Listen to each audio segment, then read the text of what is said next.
Kabilang sa karapatan ng babae sa kanyang husband ay ang nafqah, ang pagsustento ng lalaki sa kanyang may bahay o sa kanyang asawa ay inobliga ng Allah subhanahu wa ta'ala. Kung anuman ang mga pangangailangan ng babae ay kanya itong maibigay.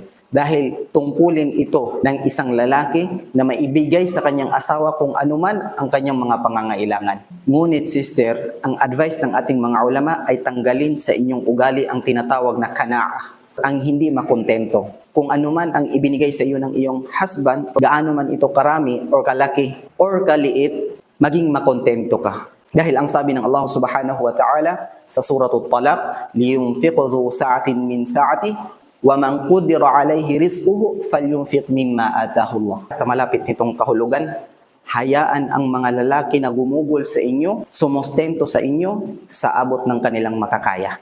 Ibig sabihin, kung ano man ang makakaya ng iyong asawa, tanggapin mo ito, maging makontento ka. Huwag silang obligahin na hindi nila kaya. Bagkus magtulungan ang bawat isa sa inyo.